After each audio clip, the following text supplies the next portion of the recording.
मैं doctor Amit Sharma, associate professor botany, government LBS college, Kotputli. आज हम कवक में न्यूट्रिशन, फंजाई के अंदर न्यूट्रिशन किस प्रकार से होता है इसके बारे में बात करेंगे। जैसा कि हम जानते हैं, फंजाई के अंदर क्लोरोफिल और अन्य प्रकाश संश्लेषी वर्णक पूर्णतः अनुपस्थित होते हैं, इसलिए ये अपना भोजन पूर्णतः बनाने में पूर्णतः असमर्थ होते हैं। फोटोसिंथेसिस नहीं हो पाने के कारण इनके स्वयं के द्वारा कार्बन यौगिकों का निर्माण नहीं हो पाता। इसलिए कवक परपोषी या हीटरोट्रॉफिक होते हैं और भोजन के लिए विभिन्न पौधों एवं जंतुओं के रासायनिक पदार्थों पर निर्भर करते हैं। आवश्यकताओं में विविधता के अनुरूप विभिन्न कवक उन सभी स्थानों में पाए जाते हैं जहाँ का वातावरण इनके लिए अनुकूल ताप, आर्द्रता, भोजन की आपूर्ति कर सकता है। इसके अतिरिक्त कवकों में कुछ जीवाणुओं के समान रासायनिक ऊर्जा का उपयोग करके कार्बनिक खाद्य पदार्थों के संश्लेषण की क्षमता भी नहीं होती। कवक कोशिकाएं विभिन्न प्रकार के बाह्य एंजाइम्स एवं अंत एंजाइम्स का स्त्राव भी करती हैं, जो कवक सूत्रों की भित्ति के द्वारा अवशोषित कर लिए जाते हैं। जो अंत एंजाइम्स हैं, ये क्रिया करते हैं और अपने पोषण के लिए मनुष्य द्वारा निर्मित हाइड्रोकार्बन पदार्थ जैसे फिनोल, मिथेनॉल इत्यादि का भी उपयोग करती हैं कवक की कुछ प्रजातियाँ।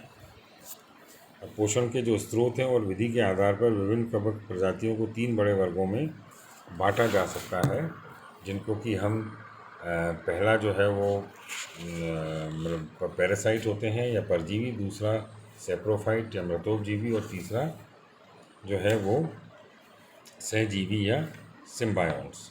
तो पहले हम बात करते हैं परजीवी जो हैं उनकी हम पहले बात करते हैं। जो विभिन्न सजीव इकाइयों, पौधों अथवा जंतुओं के जीवित ऊतकों से पोषण प्राप्त करने वाले कवक सदस्य हैं, वो परजीवी कवक कहलाते हैं। सजीव पौधे या जंतु जिनके ऊतकों से पोषण प्राप्त करते हैं उनको परपोषी या होस्ट कहा जाता है। परजीवी की उपस्थिति जो है वो संक्रमण के कारण परजीवी की उपस्थिति के कारण जो परपोषी है, होस्ट जो है वो रोगग्रस्त हो जाता है और कभी कभी पूर्ण रूप से नष्ट भी हो सकता है। परजीवी कवक का कवक जाल परपोषी की बाह्य सतह पर बाह्य एक्टोपैरासाइट के रूप में अथवा शरीर के अंदर अगर वो प्रवेश कर जाता है तो एंडोपैरासाइट या अंत परजीवी के रूप में पाया जाता है। परजीवी कवक अपने भोज्य पदार्थों का अवशोषण विलयन के रूप में करते हैं, अतः एंडोपैरासाइट्स परपोषी शरीर में अंतरकोशिकीय या अंतराकोशिकीय प्रारूप में पाए जाते हैं। कुछ परजीवियों में परपोषी शरीर में भोज्य पदार्थों के अवशोषण की प्रक्रिया कवक सूत भित्तियों के माध्यम से होती है, जबकि कुछ अन्य परजीवी कवक प्रजातियों में भोज्य पदार्थों के अवशोषण के लिए विशेष प्रकार की संरचना पाई जाती है, जिनको कि ऑस्टोरिया कहते हैं। पोषण की प्रकृति के आधार पर मुख्यतः 2 प्रकार के परजीवी कवक पाए जाते हैं। पहला जो है वो है ऑब्लिगेट पैरासाइट्स या अविकल्पी परजीवी। ये परजीवी कवक जो है अपने पोषण के लिए अनिवार्य रूप से सजीव दीर्घद्रव्य का उपयोग करते हैं।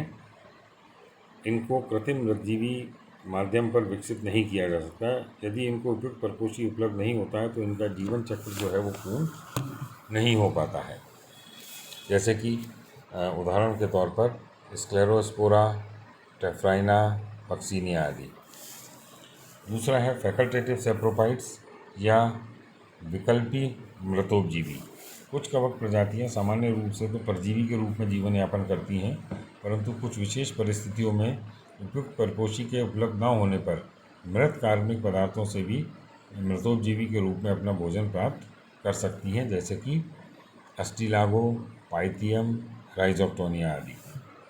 दूसरा जो प्रकार है वो है मृतोपजीवी या सेप्रोफाइट्स। ये जो कवक प्रजातियां हैं, ये मृत कार्बनिक पदार्थों से अपना भोजन प्राप्त करने की क्षमता होती है। इनमें कवक जाल मृत कार्बनिक पदार्थ या माध्यम में फैला हुआ होता है तथा इसके द्वारा विलयन के रूप में पोषण पदार्थों का अवशोषण होता है। ये जो कवक हैं जलीय स्थलीय दोनों प्रकार के पाए जाते हैं। मृतोपजीवी कवकों द्वारा माध्यम से उपस्थित जटिल कार्बनिक पदार्थों को उनके सरल एवं घुलनशील प्रारूप में परिवर्तित कर दिया जाता है।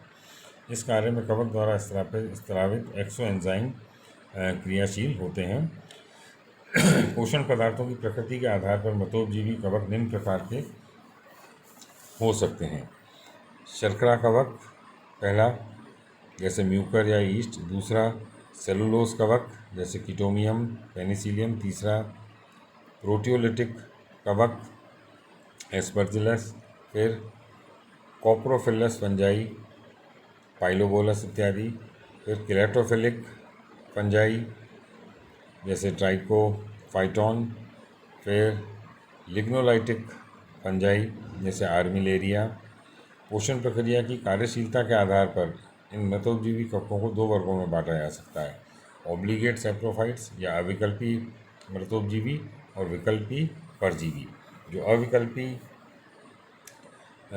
मृतोपजीवी हैं या ऑब्लिगेट सैप्रोफाइट जो हैं वो कवक प्रजातियां अपने पोषण के लिए केवल मृत कार्बनिक पदार्थों पर ही निर्भर करती हैं एवं यह संपूर्ण जीवन चक्र में पौधों या प्राणियों के संक्रमण में समर्थ नहीं होती, अर्थात किसी भी स्थिति में परजीवी के रूप में नहीं पाई जाती, जैसे कि म्यूकर, मुसेडो, मॉर्सेला, पाइलोबोलस इत्यादि। दूसरा जो है वो विकल्पी परजीवी या फैकल्टेटिव पैरासाइट्स। जो मृतोपजीवी कवक अपना पोषण मृत कार्बनिक पदार्थों से प्राप्त करते हैं, परंतु ये कुछ विशेष परिस्थितियों में जीवित पौधों एवं प्राणियों को भी संक्रमित करके अपना जीवन यापन कर सकते हैं, जैसे कि रोजेलाइना, राइजोपस, स्टोलोनिफर, एस्परजिलस, पेनिसिलियम की कुछ जातियाँ। तीसरा जो प्रकार है वो है सहजीवी या सिम्बायोट्स। कुछ कवक प्रजातियों में अन्य पादप समूहों या इनकी सदस्य प्रजातियों से गठबंधन स्थापित करने की विशेष क्षमता होती है। इस प्रकार का जो क्रियात्मक गठबंधन या घनिष्ठता है वो दोनों गठबंधन सदस्यों के लिए लाभकारी होती है। अतः इस प्रकार के गठबंधन की जो कि दोनों भागीदारी के लिए लाभकारी होता है, इसे सिम्बायोसिस या सहजीविता कहा जाता है। विभिन्न लाइकन जो हैं और कवक मूल माइकोराइजा ये सहजीविता के प्रमुख उदाहरण हैं। लाइकन में शैवाल प्रजाति और कवक प्रजाति दोनों ही एक गठबंधन के रूप में एक साथ या एक पादप प्रारूप को ही निरूपित करते हुए जीवन यापन करते हैं। शैवाल सदस्य अपने कवक भागीदार से जल एवं अकार्बनिक लवण प्रदान करता है, जबकि बदले में कवक जो है वो कार्बोहाइड्रेट पोषण की प्राप्ति होती है। कवक मूल गठबंधन जो है माइकोराइजा, उसमें विभिन्न वृक्ष या अन्य संवहनी क्रिप्टोगैम्स प्रजातियों के बीच दोनों भागीदारों में जल एवं पोषण का आदान प्रदान देखने को मिलता है।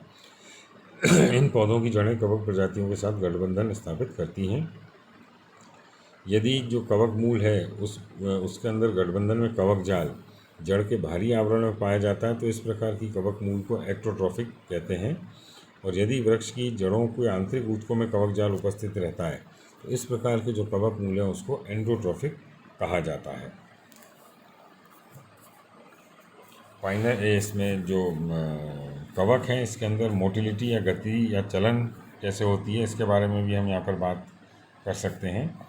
जो कवक प्रजातियाँ हैं वो कवक सूत्र संरचनाएं या कोशिकाएं प्राय नॉन मोटाइल होती हैं, परंतु जो चल कोशिकाओं का निर्माण इनका जीवित की किसी भी अवस्था में नहीं होता है, परंतु कुछ निम्न वर्गीय कवक प्रजातियों में जनन संरचनाएं बीजाणु गतिशील होते हैं। इनमें एक या दो कशाभिकाएँ उपस्थित होती हैं। ये कशाभिकाएँ विप्लैश प्रकार की या टिंसल प्रकार की चिकनी या रोम युक्त हो सकती हैं।